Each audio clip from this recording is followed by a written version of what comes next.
নমস্কার বন্ধুরা, তো আজকে বানাবো হান্ডি মটন। তো কিভাবে সেটা বানাবো তোমাদেরকে আজকে পুরো টিপসটা দেখিয়ে দেব। তো এখানে মাংস নিয়েছি, পুরো ভালো করে ধুয়ে নিয়েছি। এখানে আমি দিয়ে দেবো পেঁয়াজ কুচি। আর এখানে 1 কিলো মাংস নিয়েছি, তো হাফ কিলোর মতো পেঁয়াজ নিয়েছি। তো এর মধ্যে দিয়ে দেবো জিরা গুঁড়ো, লঙ্কার গুঁড়ো, মিট মশলা, হলুদ। এবার দিয়ে দেবো লবণ আর দেব সর্ষের তেল। সর্ষের তেলটা একটু বেশি দিতে হবে, তো আমি এখানে অর্ধেক দিয়েছি আর অর্ধেক পরে দেবো। তো এবার দিয়ে দেবো আমি লঙ্কার বাটা আর আদা রসুন বাটা। আর লঙ্কার বাটা এখানে কাঁচা লঙ্কা আর শুকনো লঙ্কা দুটোই আমি দিয়েছি, তাতে কালারটা খুব সুন্দর আসে সেই জন্য। এবার এগুলোকে খুব ভালোভাবে ম্যারিনেট করে নেব।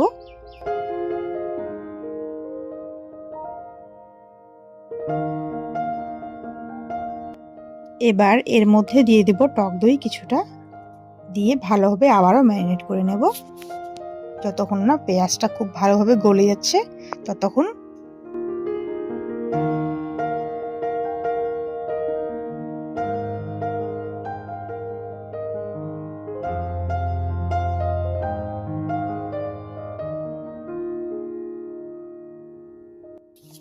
খুব ভালোভাবে ম্যারিনেট করে নেওয়া হয়ে গেছে। এটাকে আমি এখন আধা ঘন্টার জন্য রেস্টে রেখে দেব। আর এখানে একটা হাঁড়ি নিয়েছি, হাঁড়িটাকে সারা রাত আমি ভিজিয়ে রেখেছিলাম জলের মধ্যে। এবার এই হাঁড়িটার মধ্যে আমি মাটনটা রান্না করব সেই জন্য। আর এটা একটা ঢাকনাটা আপনারা যেরকম সুবিধা পাবেন সেরকমই নেবেন, তো আমি এই ঢাকনাটাই ইউজ করেছি। তো এখানে একটা থালার মধ্যে আমি কিছুটা আটা নিয়েছি। এই আটাটাকে এখন আমি ভালোভাবে একটা ডো বানিয়ে নেব। আর ডোটাকে একটু পাতলাই করতে হবে যাতে করে শক্ত না হয়ে যায় ডোটা।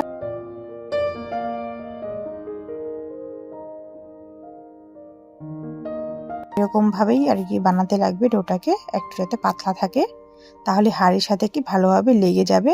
আর শক্ত করলে ডোটা লাগবে না সেই জন্য। এবার হাঁড়ির মধ্যে দিয়ে দিব আমি সরষের তেল। আর এখানে আমি 300-র মতো ইউজ করেছি সরষের তেল। অর্ধেকটা আমি কাঁচা মাংসের মধ্যে ম্যারিনেট করার সময় দিয়েছিলাম, আর এবার আমি হাঁড়িতে দিয়ে দেবো অর্ধেক। দিয়ে ভালোভাবে হাঁড়িটাকে নাড়াচাড়া করে নেবো চারপাশে তেলটা।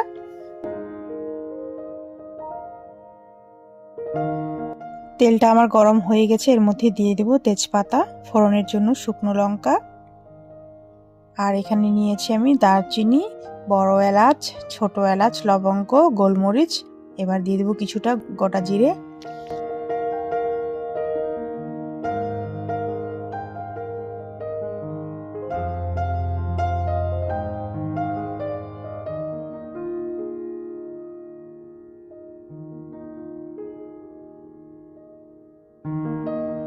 ফিরে আসলাম আধা ঘন্টা পর। মাংসটা যেই ম্যারিনেট করে রেখেছিলাম সেই মাংসটা এবার হাঁড়ির মধ্যে দিয়ে দেব।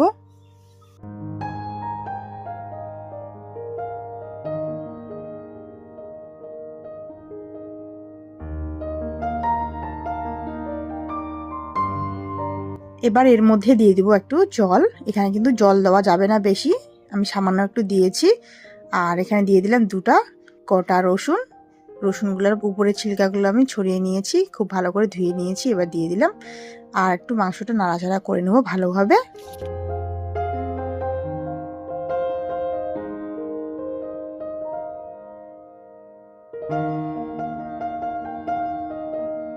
এভাবেই কিছুক্ষণ আমি রান্না করে নেব। আর এর মধ্যে কিন্তু অনেক জল বার হয়েছে, সেটা দই থেকেও বার হয়েছে অনেক, আর পেঁয়াজের জল। তো এখানে এবার দিয়ে দেবো একটু গরম মশলার বাটা, এটা দিয়ে দিলাম, দিয়ে একটু ভালোভাবে আবারও রান্না করে নেব।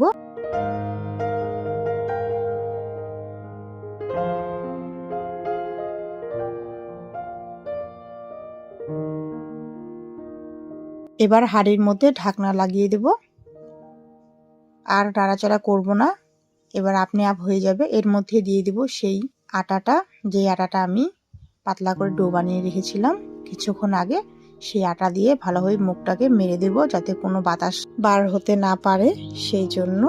তো খুব ভালোভাবে চাপিয়ে দেব আটাটাকে, এইভাবে চেপে চেপে দেব চারপাশে। এবার এটাকে লো ফ্লেমে রেখে দেব। আধা ঘন্টা পর একটু নাড়াচাড়া করে দেব হাঁড়িটা ভেবে ধরে চারপাশে।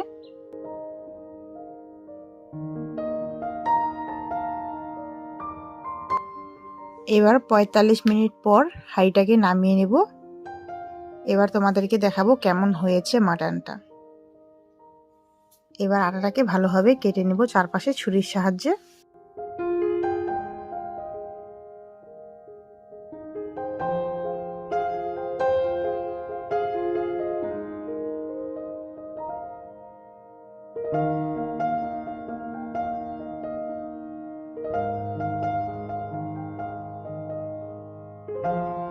দেখতে পারছো বন্ধুরা কেমন হয়েছে মাটনটা, মানে এত সুন্দর হয়েছে দেখেই মানে বোঝা যাচ্ছে যে কত টেস্টি হয়েছে। এটা যেহেতু হান্ডি মাটন সেই জন্যই তেলের পরিমাণটা খুব বেশিই হয়, চাহে চিকেন হোক আর মাটন হোক তেলের পরিমাণটা খুব বেশি হয় এই রান্নাতে। এবার তোমাদেরকে আমি পরিবেশন করে দেখাবো মাংসটা কেমন হয়েছে না হয়েছে। আর রান্নাটা যদি ভালো হয়ে থাকে তাহলে অবশ্যই লাইক করবে আর বন্ধুরা পাশে থাকবে। তো কেমন হয়েছে আমার হান্ডি মাটন অবশ্যই কমেন্ট করে বলবে বন্ধুরা। আর এটা সিদ্ধর কথা তো বলাই যায় না, এত সুন্দর সেদ্ধ হয়েছে মানে কি বলবো, মুখে দিলেই গলে যায়। তো দেখতেই পারছো আপনি সরে আসছে মাংসটা। তো আজকের জন্য এতটুকুই ভিডিও।